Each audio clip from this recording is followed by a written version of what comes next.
శ్రీ విష్ణు రూపాయ నమ శివాయ. కార్తీక మాసము ఎంతో ప్రీతికరమైనటువంటిది, ఎంతో విశిష్టతమైనటువంటిది. ఈ కార్తీక మాసంలో శివకేశవులకు అభేదం లేకుండా ఎంతో వైభవపేతంగా అక్కడ కార్తీక దామోదరుడికి అలాగే పరమేశ్వరుడికి ఇద్దరికి కూడా ఏకకాలంలో చేసుకునేటటువంటి మహాపుణ్య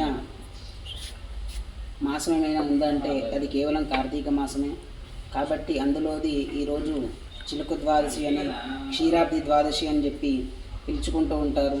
ఈ రోజున క్షీరసాగర మదనం చేయడం జరిగింది.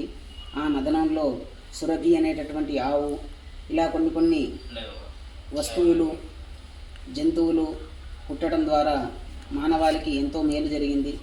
కాబట్టి ఈరోజు అందరూ కూడా తులసి పూజ చేసుకొని, ఎలాగైతే ఆ శ్రీమన్నారాయణుడు తులసికి వరమిచ్చి తన పాదాల చింతకు అర్చనకు ఏ విధంగా అయితే ఆ తులసి అమ్మవారు చేరుకున్నదో, ఆ పరమేశ్వరుడు ఎలాగైతే బిల్వదళాన్ని ప్రీతికరంగా చేసుకుని స్వామివారి పరమేశ్వరుడి పాదాల చింతకు ఆ బిల్వదళం ఏ విధంగా అయితే చేరిందో స్వామివారి పాదాల చింతకి, అలాగే మనం కూడా ఈ కార్తీక మాసాన్ని అదే విధంగా ఉపయోగించుకొని భక్తి శ్రద్ధలతో ఈ కార్యక్రమాలన్నీ కూడా చేసుకొని ఏ విధంగా అయితే అవి స్వామివారి పాదాల చింతకు ప్రసన్నమయ్యి పుణ్యాన్ని కట్టుకున్నాయో, అలాగే మనం కూడా ఆ కార్తీక దామోదరుడు స్వామికి పరమేశ్వరుడికి పాదాల చింతకు వెళ్ళేటటువంటి పూజలు, హోమాదులు ఇత్యాది పుణ్యకర్మలు చేయాలని చెప్పి మనస్ఫూర్తిగా కోరుకుంటున్నాను.